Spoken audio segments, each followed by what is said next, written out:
Bueno, entonces, el primer trabajo es cáncer escamoso de ano con metástasis hepáticas durante el embarazo. Los autores son Facundo Carrasco, Ignacio Pitaco, Juan Manuel O'Connor, Hernán Auxilia y Ángel Minetti, de la Universidad de Buenos Aires, Sanatorio Trinidad de Quilmes y el Instituto Alexander Fleming. Así que, bueno, doctor Facundo, cuando Hola, buenas quieras. tardes. Muchas gracias.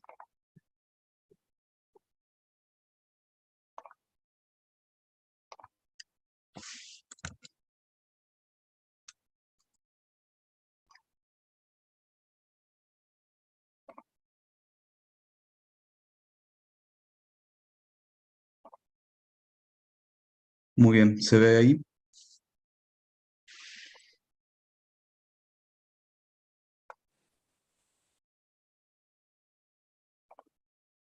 Sí, doctor, se ve bien. Bien, perfecto. Buenas tardes, soy Facundo Carrasco, fellow de coloproctología del Sanatorio Trinidad de Quilmes.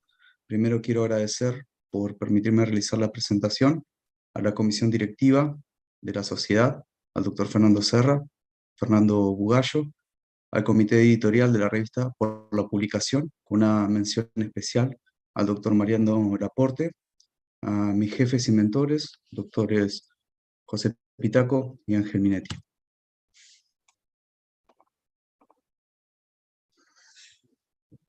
El cáncer de ano es una enfermedad rara que contribuye al 3% de los tumores malignos gastrointestinales, siendo el escamoso el más frecuente.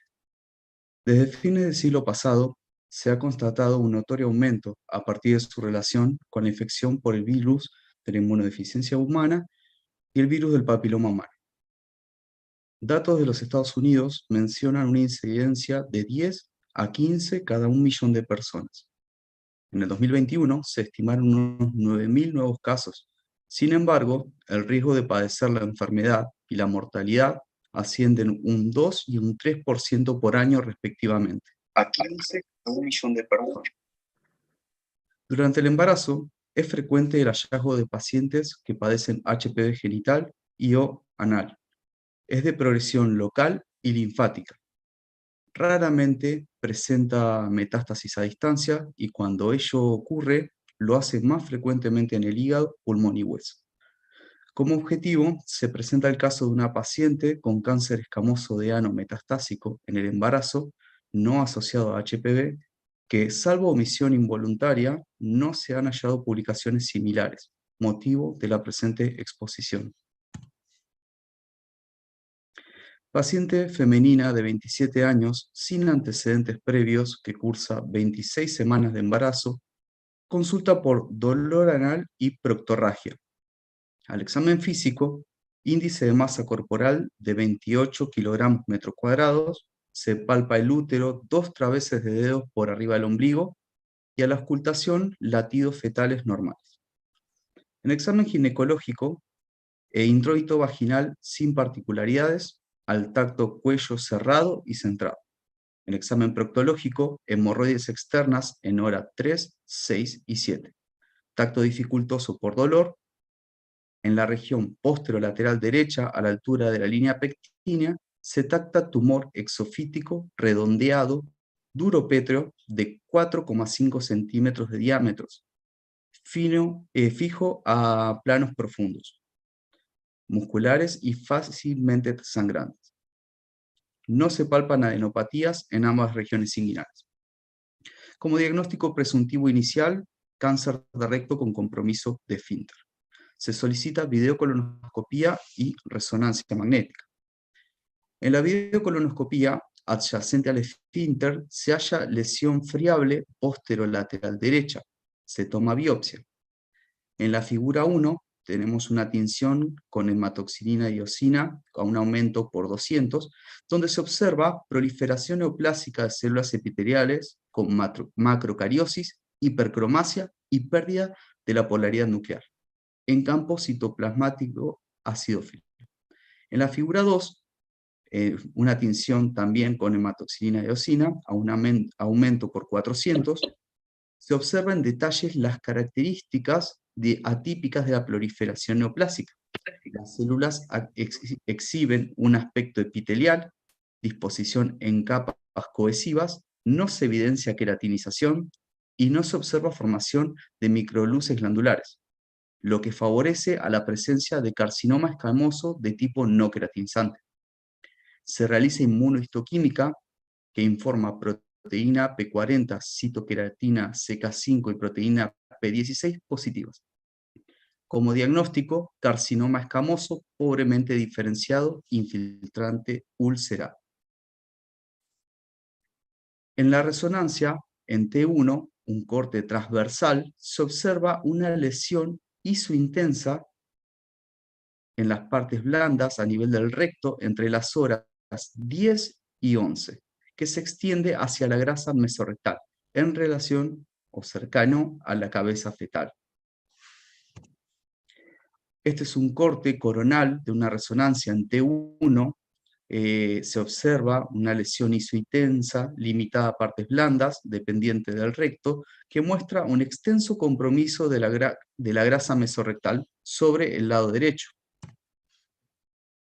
En un corte sagital, en una resonancia en T1, se observan múltiples lesiones hepáticas hiperintensas atribuibles a secundarismo de su patología de base, por debajo en relación con el feto.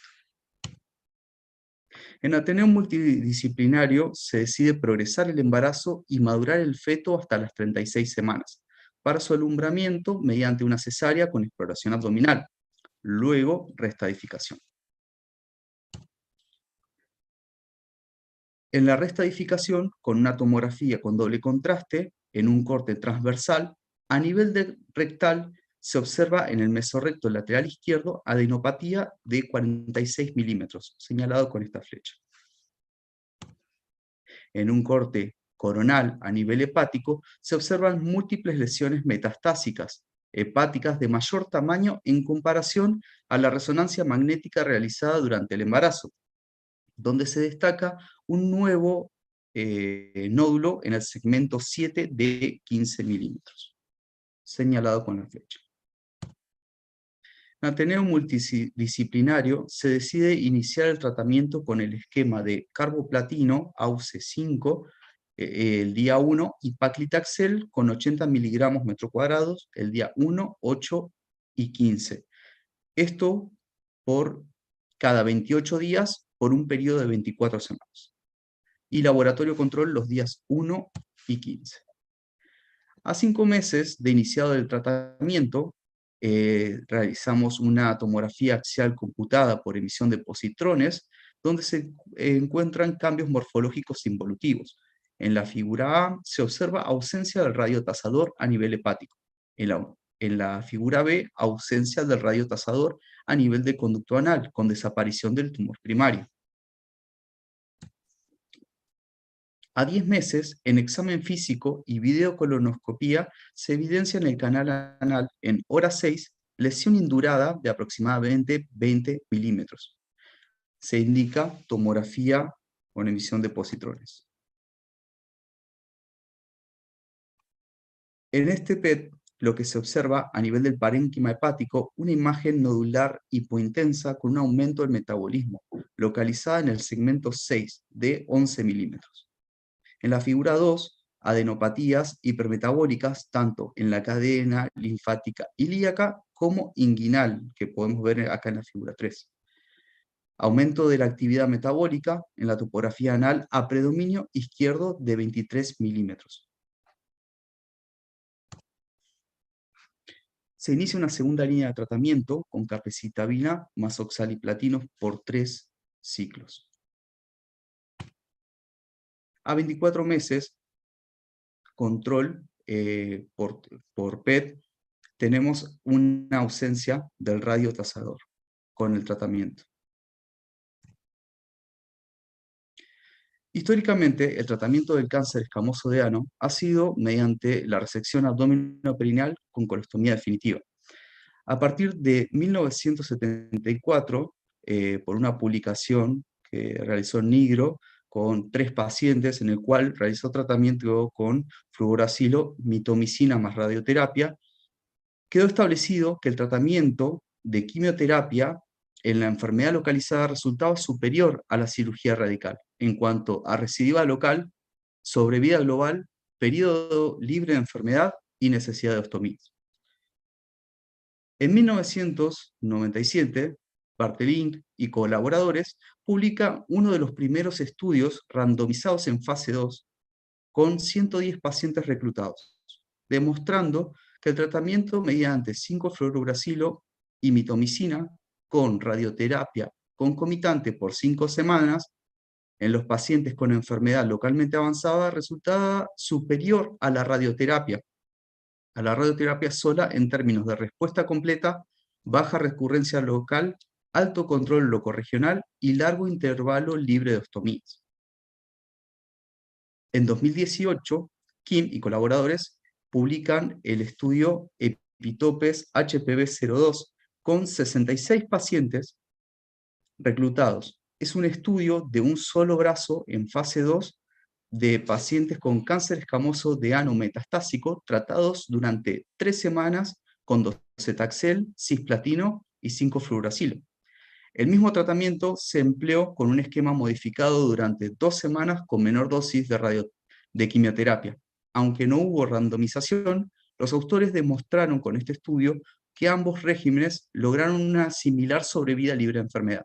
Sin embargo, el primero mostró un mayor número de eventos adversos grado 4. Esto marcaba un potencial primera línea de tratamiento para este tipo de pacientes.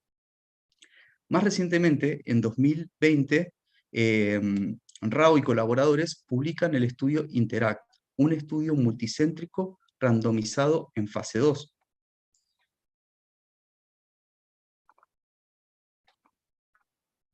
Como objetivo, planteaba comparar el tratamiento del cisplatino más fluoracilo versus carboplatino y paclitaxel en pacientes sin tratamientos previos quimioterápicos con cáncer de ano avanzado para establecer el régimen óptimo.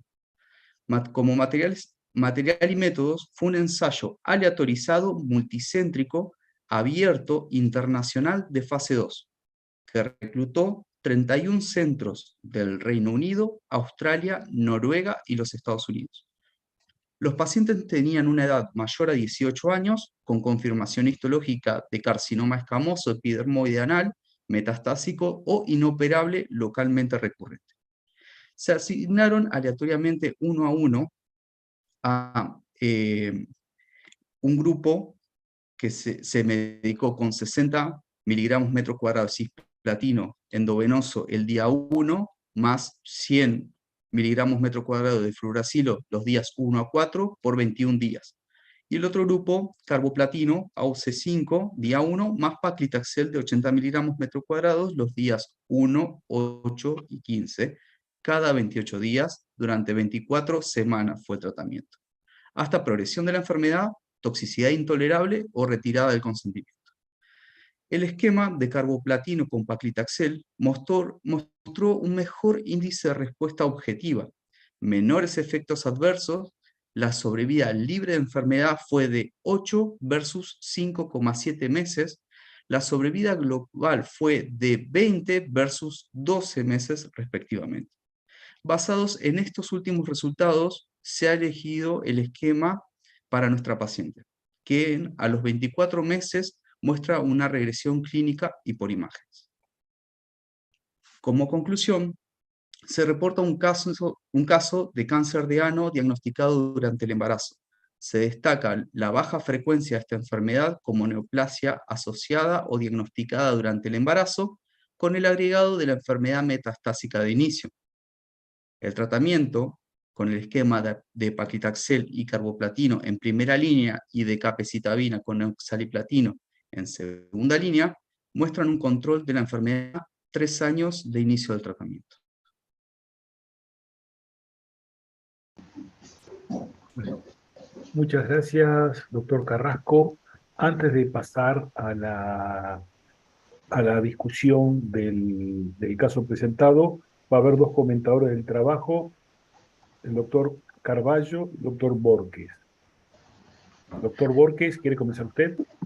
Bueno, muchas gracias ante todo por la invitación. Quería felicitar a al presentador y a los autores del trabajo, muy interesante. También los quiero felicitar por el coraje en la decisión de mantener un embarazo en curso con un cuadro así. Me imagino que habrá habido personas de comité de bioética más que de otros temas involucrados, así que realmente los felicito por el coraje. Quería consultar, porque yo no sé, no estoy al tanto actualmente, ¿qué rol le cabe a la radioterapia? Porque he visto que en sus esquemas ya no le ha asignado ningún tipo de tratamiento radioterápico, a pesar de que había una recaída. Y por otro lado, si no han tenido alguna confirmación histológica de la metástasis hepática, porque solamente con imágenes han tomado como diagnóstico de metástasis a distancia, ¿no? Bien, Felicito al grupo de nuevo. muchas gracias. En respuesta a la primera pregunta con respecto a lo que es el tratamiento de radioterapia, en este caso, la paciente cada vez que tuvo la presentación de la enfermedad fue una enfermedad metastásica. La radioterapia se emplea más para el control de la enfermedad local. En este caso no hubiese tenido un rol tan importante. Con el tratamiento, con el tratamiento de primera línea como el de segunda línea, tuvo regresión solamente con quimioterapia. Y con respecto al tema de la biopsia, en ningún momento se realizó una biopsia de las metástasis hepáticas. Muchas gracias. Buenas tardes. Hola, Bueno, buenas tardes. un comentario. Bueno, Facundo, te felicito por la presentación. La verdad que muy clara, muy completa. Lo relevante de este caso justamente es documentar algo que, como vos muy bien dijiste, no hay en la bibliografía.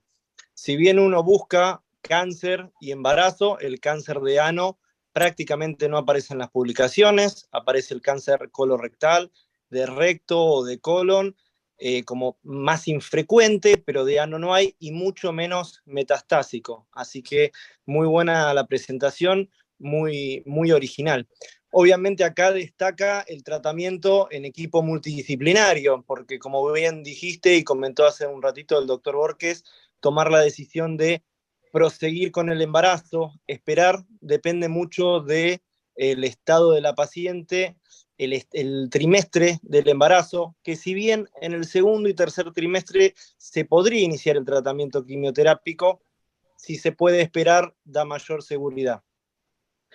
Con respecto a la publicación, nuevamente, es un cáncer muy infrecuente, metastásico así es más infrecuente y en el embarazo prácticamente no hay publicaciones. Yo te quería hacer una pregunta porque me generó mucha duda cuando leí el artículo. Si bien vimos que tuvo una muy buena respuesta y entre los factores que no dijiste en la presentación, pero está en la publicación, los marcadores, un marcador positivo PB16, habla de un buen factor que puede responder a la quimio. ¿Qué pasó entre la semana 5 y entre el quinto mes, perdón, y el 10º mes con respecto al tratamiento? Vimos una respuesta completa y al 10º mes vemos que recayó tanto el hígado como el ano. En ese interín, ¿la paciente estuvo con tratamiento o no? Y posterior ahora a los 24 meses que afortunadamente está libre de enfermedad, ¿ella continúa con tratamiento de mantenimiento o no? Nuevamente, muchas gracias. Bueno, no, gracias a usted por las preguntas. Con respecto a la primera pregunta, no, la paciente una vez que finalizó las 24 semanas del tratamiento, a eso del 5 al 10º mes fue cuando tuvimos los controles y ahí es cuando en el examen físico se evidenció la lesión al tacto y luego se procedió a hacer la endoscopía para confirmarlo. Luego de eso realizamos el PET y observamos la enfermedad metastásica, pero fue en los primeros controles, ya ella no estaba bajo el tratamiento y ahí se decidió continuar con la segunda línea. Y la segunda pregunta, ¿me podés repetir? Sí, cómo no. Si actualmente la paciente está en un tratamiento de mantenimiento o no. Sí, la paciente actualmente presentó metástasis axilares en mama y está bajo tratamiento de mantenimiento justamente. Perfecto, muchas gracias.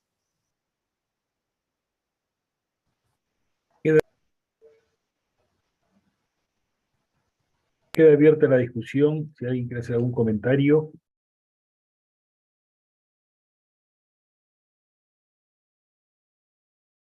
Bueno, yo me voy a permitir hacer un par de comentarios. Me llama muchísimo la atención la metástasis en mama y axilares. Digamos, es por un mecanismo totalmente diferente al habitual para el cáncer de ano. Y lo otro, felicitar al coloproctólogo que la recibió por el hecho de una paciente embarazada haberle hecho un tacto rectal y no haber solamente atribuido alguna congestión de los paquetes hemorroidales. Ahí la importancia del tacto rectal, que con algo muy sencillo ayudó, bueno, a prolongar la sobrevida de esta paciente. Bueno, muchas gracias. Bueno, las felicitaciones. Bueno, y ahora vamos a continuar con la presentación del caso por parte del doctor Facundo Zarzur. Facundo.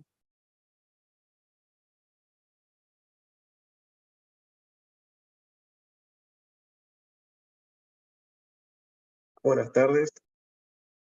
Gracias a todos por la invitación. No sé si ahí se ve mi pantalla.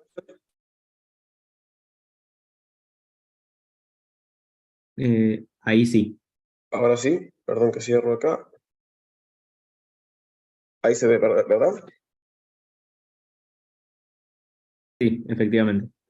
Bueno, bárbaro.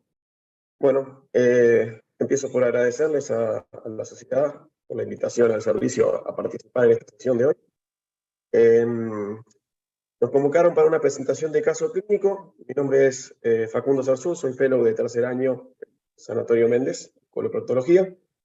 La intención es que sea dinámico en lo posible. Yo voy a poner un par de diapositivas en las cuales interrumpa la progresión del caso para solicitar, caso de ser posible, que alguno de los comentadores nos dé alguna opinión al respecto.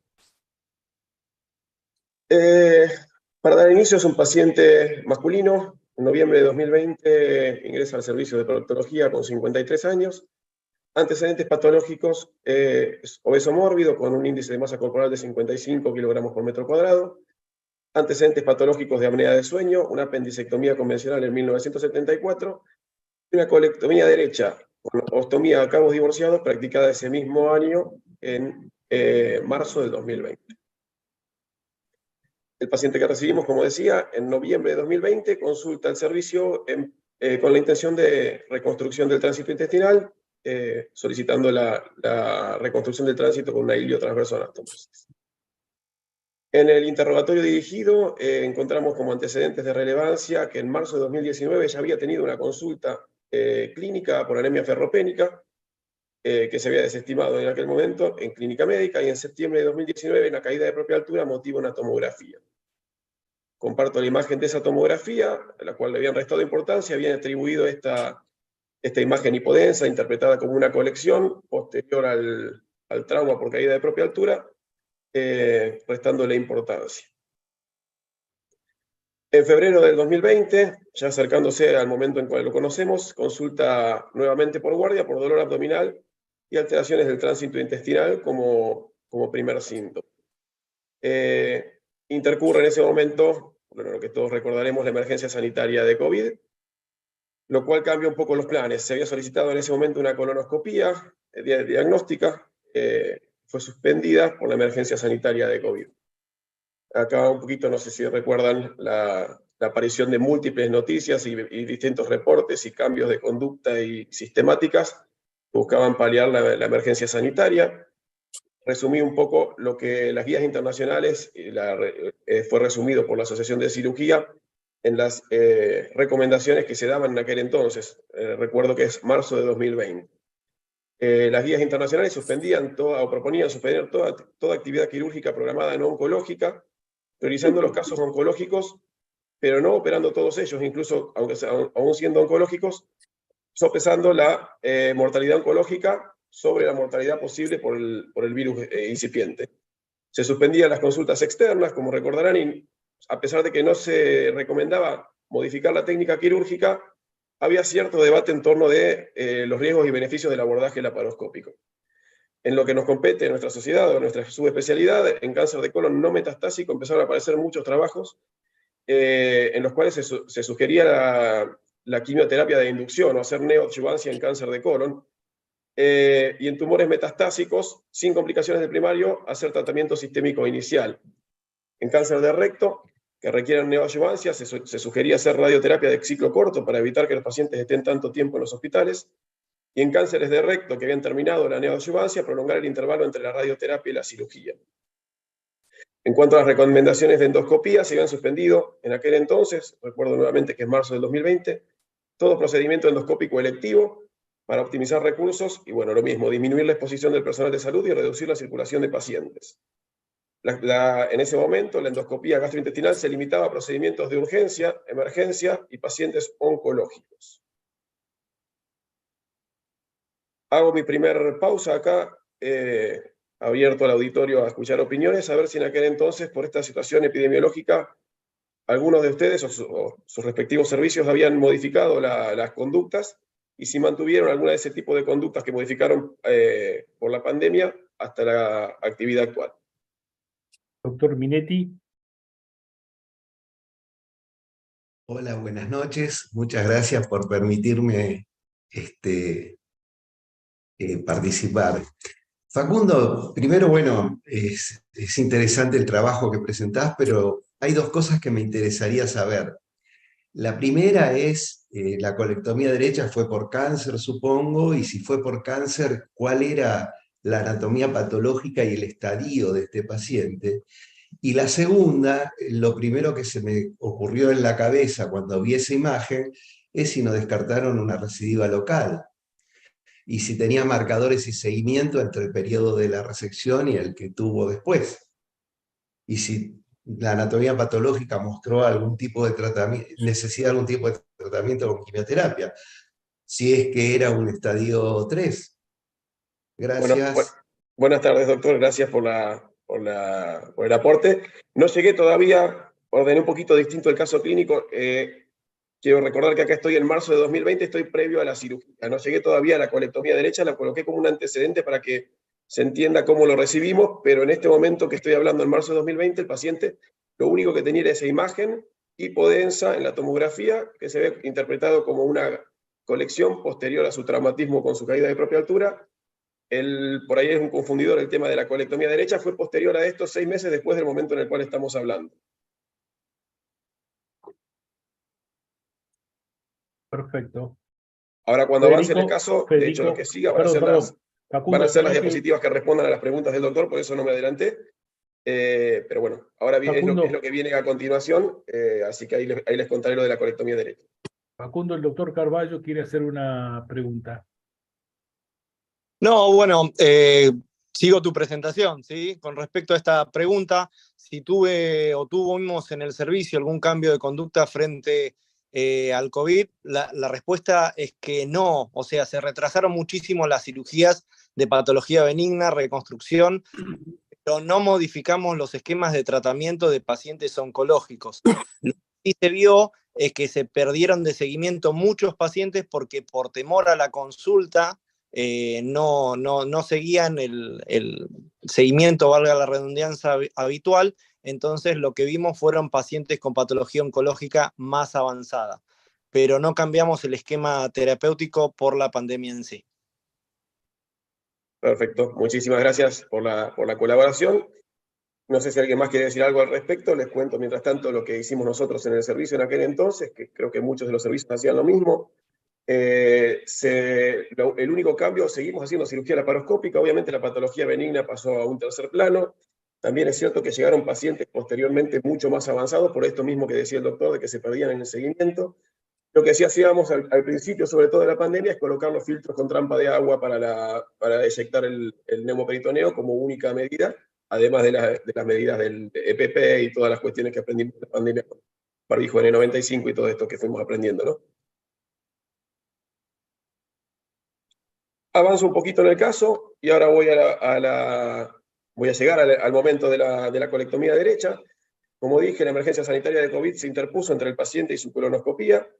por lo cual no llegó a hacerse esa colonoscopía que estaba programada para marzo, se suspendió y acorde a los lineamientos de aquel entonces se hizo un control con una nueva tomografía. En mayo, un mes posterior a eso, intercurre con aumento de dolor y fiebre, por lo cual ahora les voy a mostrar dos tomografías que son prácticamente paralelas, una es de fines de marzo, la otra de principios de mayo del 2020. La imagen de la izquierda es la tomografía esta que había solicitado el servicio de gastroenterología en reemplazo, bueno, tratando de paliar la falencia de no tener una colonoscopía, y la tomografía de la derecha es la tomografía de mayo de 2020 con un paciente que ya se presentaba sintomático, con dolor abdominal y fiebre como recurrencias en ese momento. Ahora sí, llegamos al momento de la colectomía derecha. Nuestro servicio, nuestro sanatorio, mejor dicho, en aquel entonces estaba dispuesto como centro de COVID, como le ha pasado seguramente a muchos de ustedes en sus respectivos sanatorios, por lo cual en aquel entonces, en mayo de 2020, solo se internaba patología respiratoria, por lo cual se derivó en ese momento con esa tomografía, por falta de camas, por el motivo presentado, y ahí sí vamos a la colectomía derecha, que era la pregunta que me hizo el doctor anteriormente. Se realizó una colectomía derecha con abocamiento de cabos de urgencia, con un abordaje convencional y una ileostomía terminal que salía por flanco derecho, la fístula mucosa por el tercio superior de la herida, la anatomía patológica, respondiendo también a la pregunta, un adenocarcinoma semidiferenciado, con infiltración tumoral hasta serosa, invasión linfovascular positiva y depósitos tumorales positivos, 0 ganglios de 100 con afectación demostrable, un T4N1C, un estadio 3B según la anatomía patológica del otro sanatorio. Ahora sí, me agarro también de la pregunta del doctor y les pregunto, con esta anatomía patológica y esta evolución del paciente, ¿qué conducta oncológica hubiesen tomado? Y es un poquito repreguntar lo que me preguntaba el doctor anteriormente.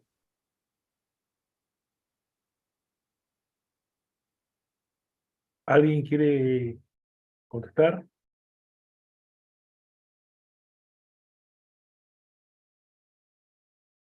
Facundo.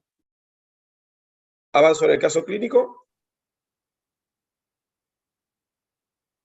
Se decidió hacer adyuvancia, estimo que muchos de los servicios hubiesen hecho lo mismo, un paciente joven con varios factores de riesgo.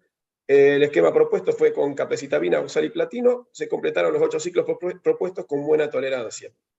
Volviendo un poquito al paciente que recibimos en la diapositiva inicial, el paciente que viene es respondiendo un poquito a la pregunta, es un paciente post-adyuvancia con una tomografía de control en la cual se sigue viendo esa imagen hipodensa en flanco derecho.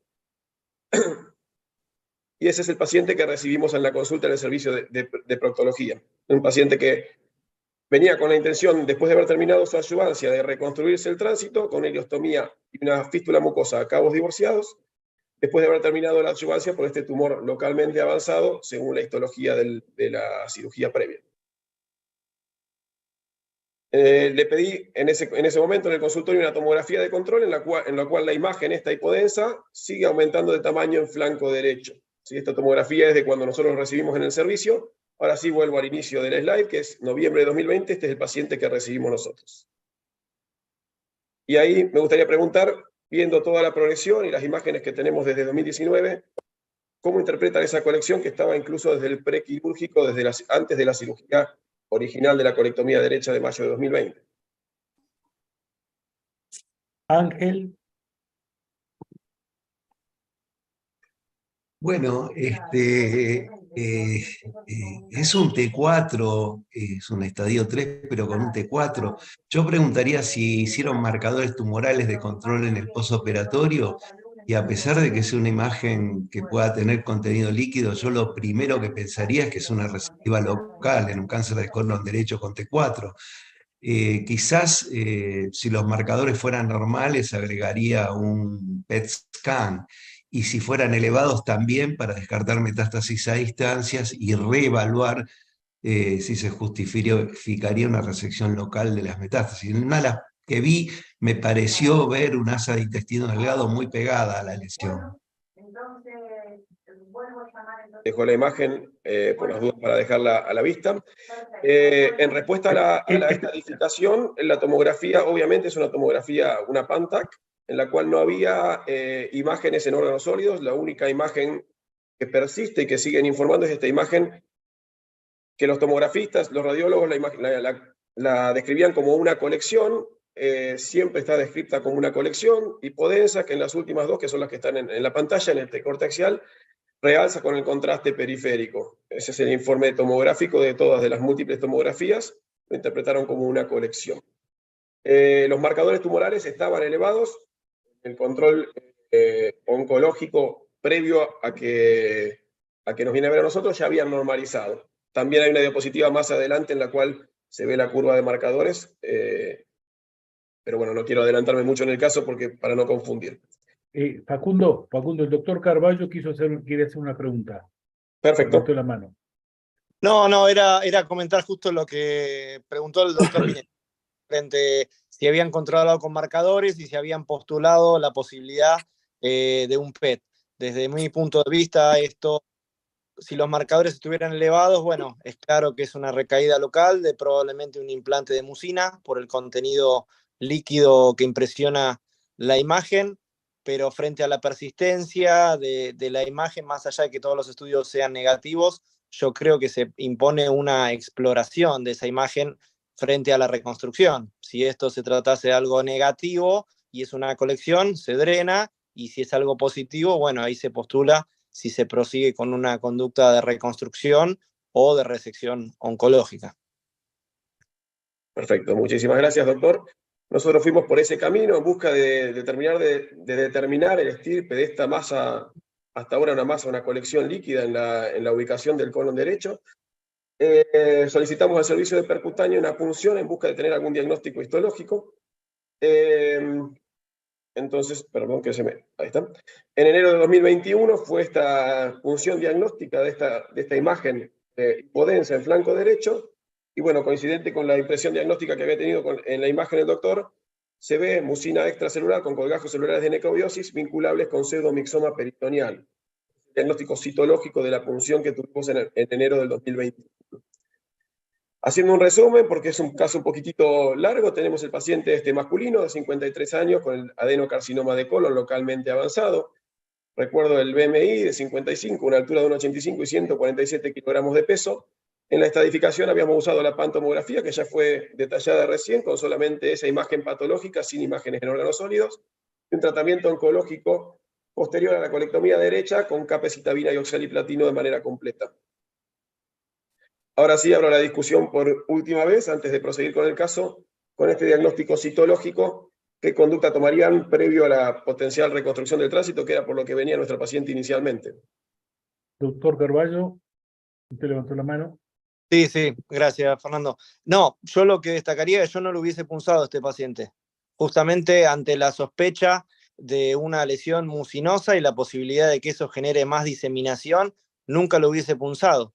Lo hubiese explorado directamente, ya sea laparoscópico o laparotómico, teniendo en cuenta que fue una cirugía de urgencia y pensando en las adherencias y sobre todo pensando que esta lesión fuese mucinosa y favorecería la diseminación, pero no lo hubiese punzado.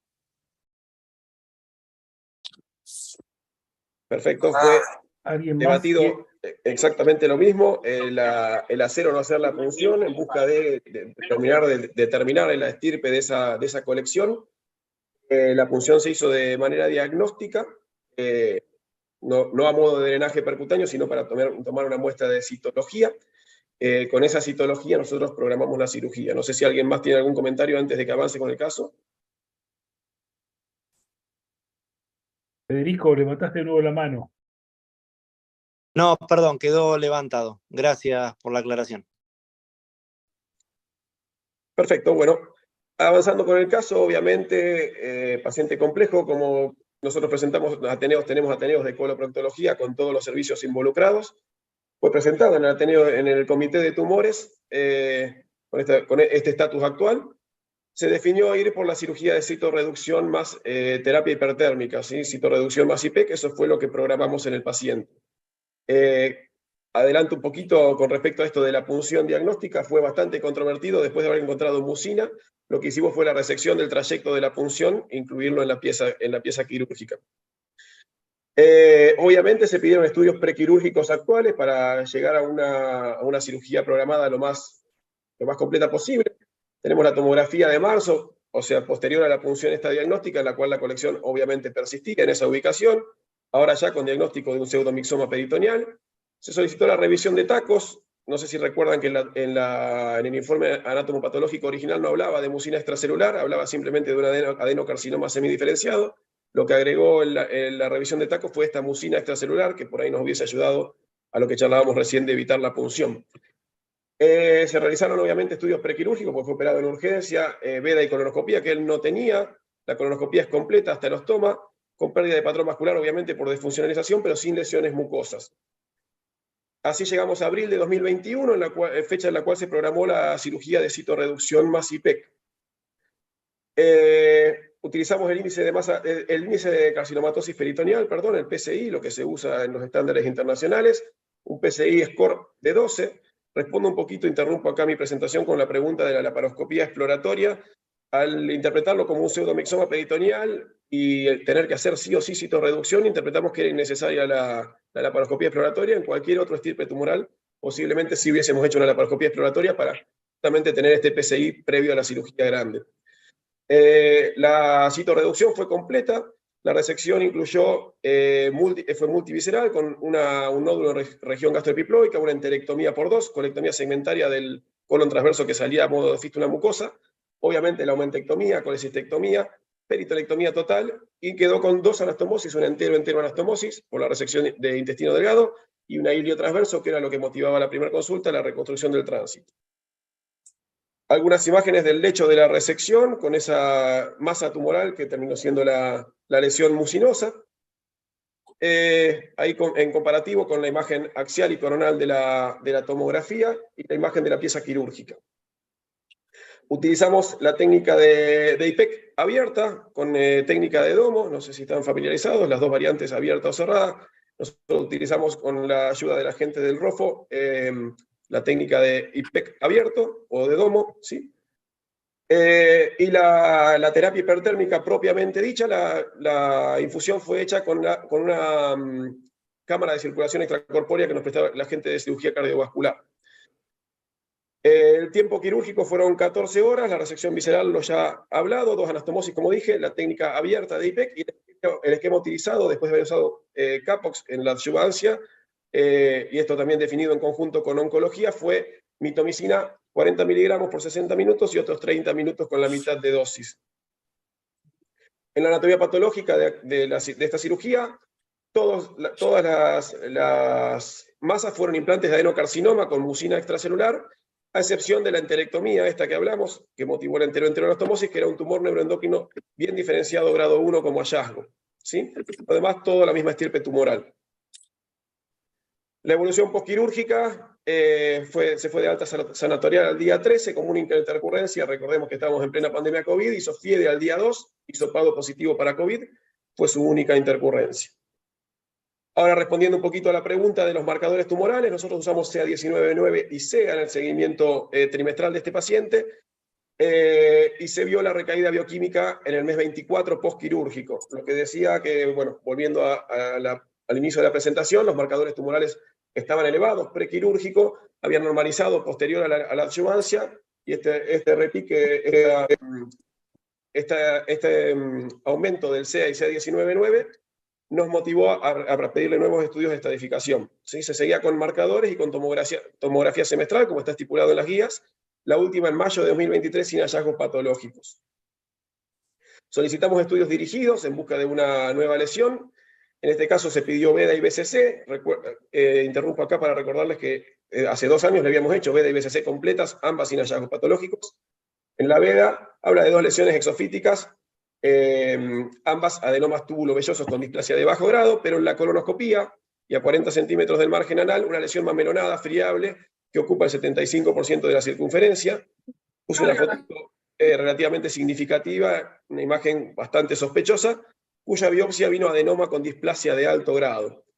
Solicitamos en esta instancia, ahora sí, también un PET, en la cual informa debajo de la pared abdominal, en la región umbilical, un tejido hipercaptante, poco definido interasas, con un SV máximo de 17,2, sin focos de captación patológica en el resto del examen.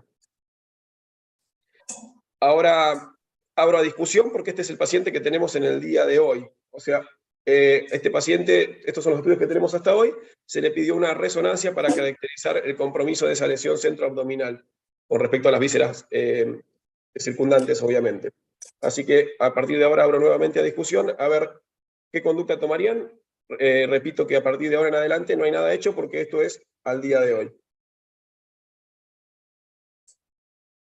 ¿Alguna opinión, alguna pregunta? Doctor Minetti. Yo preguntaría, Facundo, si antes de hacer la punción y antes de decidir de la cirugía de la peritonectomía, no hubiera sido lógico hacer un PET scan. Es raro que los tumores mucinosos den metástasis a distancia, pero quizás la estadificación en una recidiva local, el PET, por lo menos en nuestra opinión, es importante. Después destacar que, bueno, los tumores mucinosos, la mayoría son afines a la pared abdominal y al peritoneo, y bueno, esto parecería ser una segunda recidiva, a muy poco tiempo. Sería de resección y habría que plantear, si no tiene metástasis a distancia, un tratamiento nuevamente quirúrgico y con el apoyo de gente especialista en paredes abdominales para ver qué tipo de reconstrucción. Gracias. Bien, la posibilidad del PET previo, digamos, se planteó como opción. Obviamente es patología realmente muy infrecuente, por lo cual las guías no tienen una información muy contundente, digamos, basada en una evidencia robusta. En aquel entonces, con el diagnóstico histológico y con las tomografías sin impresión diagnóstica de lesión a distancia, no sentimos necesario pedirle un PET. Así que en aquel entonces no se hizo el PET. Ahora sí se hizo el PET en busca de lesiones a distancia. Pasaron 24 meses de la cirugía nuestra, pasaron 35 meses del inicio de su cuadro. Respondiendo un poquito a lo que planteamos ahora, y por ahí si alguien más quiere opinar algo al respecto, les cuento lo que opinamos, lo que se debatió en el comité multidisciplinario nuevamente. Se interpretó obviamente esa lesión centroabdominal como posible secundarismo nuevamente peritoneal. Lo que nos solicitó el servicio de oncología es tener un diagnóstico histológico que confirme obviamente que es una segunda recaída. Nuestra intención o nuestra intención de máxima, digamos, es en la reoperación potencial, condicional a la resonancia que se estaba haciendo en el día de hoy, es intentar hacer una resección de esa imagen centroabdominal. Y la duda que planteo y lo dejo abierto a discusión es cómo seguir con respecto al colon izquierdo. La imagen es muy sospechosa, no capta en el PET, dio adenoma displasia de alto grado en la histopatología. Nuestra conducta, nuestra opinión fue, caso de ser posible técnicamente, obviamente, completarlo con la resección colónica.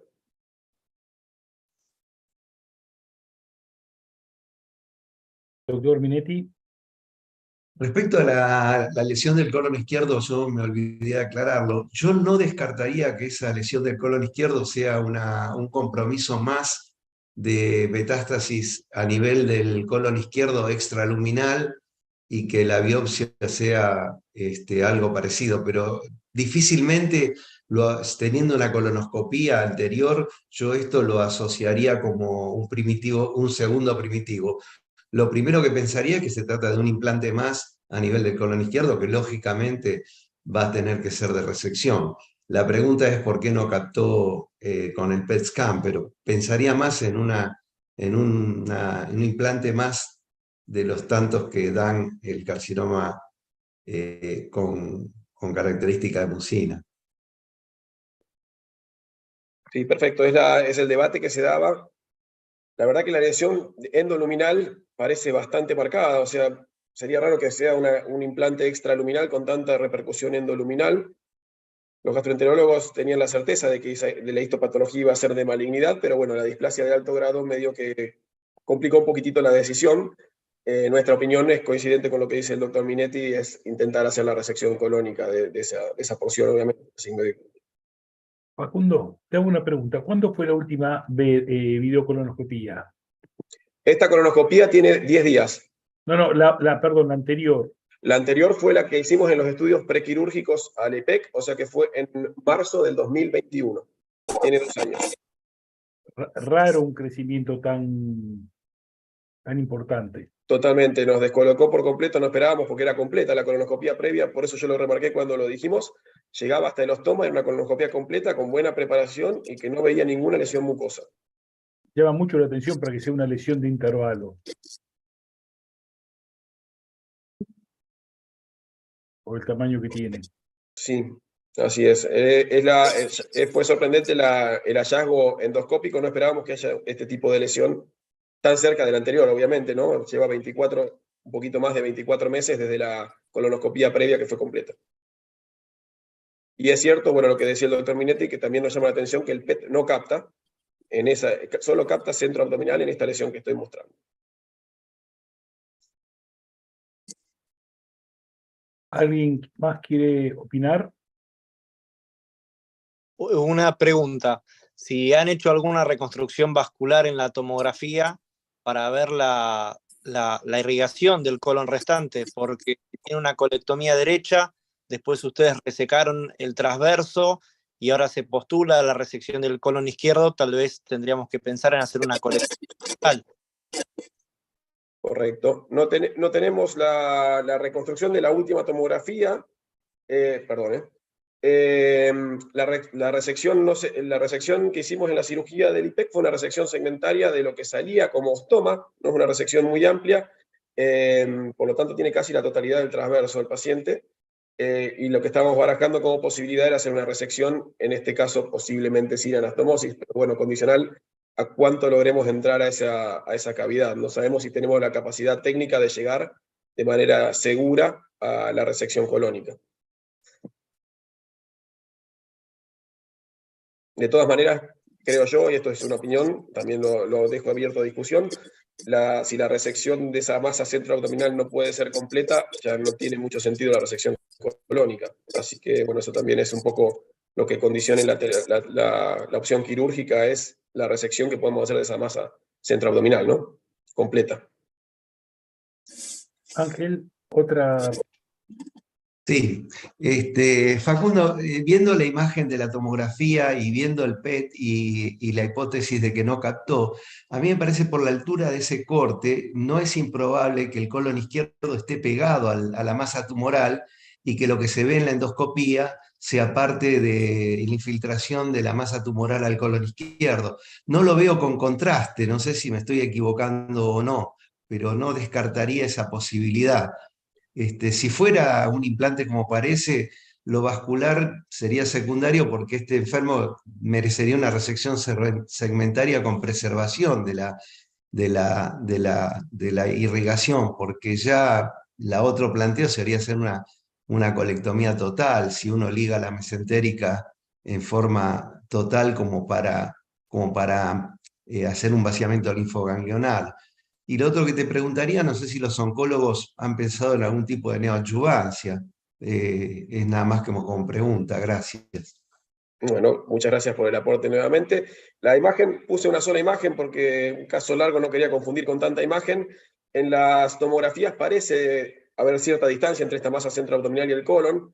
La enteroresonancia sobre todo la pedimos para ver cuánto compromiso de asas de delgado hay alrededor de esa masa centroabdominal, pero el colon parece tener una cierta distancia prudencial con la masa esta centroabdominal que capta. No pareciera estar con un compromiso directo. Y con respecto a la neoadyuvancia, bueno, difícil decirle neoadyuvancia a esta altura, ¿no? Pero con respecto a hacerle algún tratamiento quimioterápico previo a la cirugía, lo que nos solicitaron los oncólogos es definir la estirpe tumoral de esta masa centroabdominal. Es altamente probable que sea del mismo estirpe, un adenocarcinoma mucinoso semidiferenciado, pero ellos quieren que confirmemos el diagnóstico para, en caso de que sea irresecable, que determinemos nosotros que es irresecable, ya ahí sigue con tratamiento quimioterápico. Una tercera línea, obviamente, de tratamiento quimioterápico.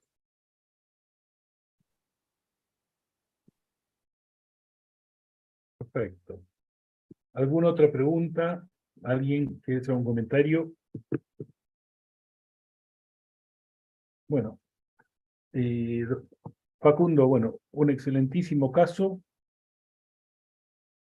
¿Terminaste o te queda algo más? No, ya daba cierre nada más, simplemente con algunas palabritas de conclusiones, pero que simplemente es un raconto de lo que dijimos. es simplemente, bueno, a modo informativo, la definición del pseudomixoma peritoneal, la mucina extracelular libre en cavidad, de origen casi siempre apendicular, es lo que llama la atención como hay poca bibliografía de pseudomixomas peritoneales de origen colónico, una incidencia de 3 en 1 millón por año, un diagnóstico incidental mayoritariamente, pero con un único tratamiento con intención curativa, que es la citorreducción EIPEC, una sobrevida a 5 años del 24 al 82%, dependiendo mucho de dónde se lea. La verdad que es patología muy poco prevalente y la bibliografía varía mucho entre una y otra, y una esperanza de vida de 24 meses posterior a la citorreducción.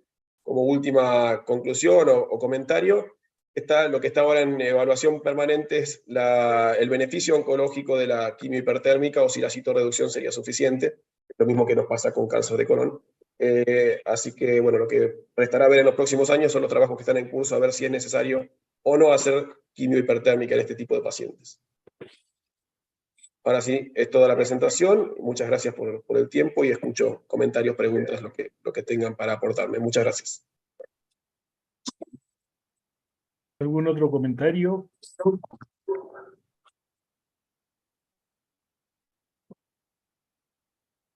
Bueno, Facundo, muchísimas gracias por la presentación. Bueno, felicitar, realmente fueron 2 trabajos excelentes. Bueno, y pido nuevamente disculpas por haber tenido que organizar de manera tan rápida la presentación de forma virtual por los disturbios que se estaban produciendo hoy al mediodía, media tarde, en el centro de Buenos Aires. Sé que gente fueron socios a la sociedad. De alguna manera intentamos mandar un mail a todos, algunos no lo pudieron leer, pero bueno, por la seguridad de todos era lo más, lo charlamos en comisión directiva y era lo más lógico para hacer. Así que bueno, muchas gracias y esperemos vernos el segundo viernes, poder hacerlo de forma presencial y que sea todo en paz. Bueno, buenas noches. Chao, buenas noches.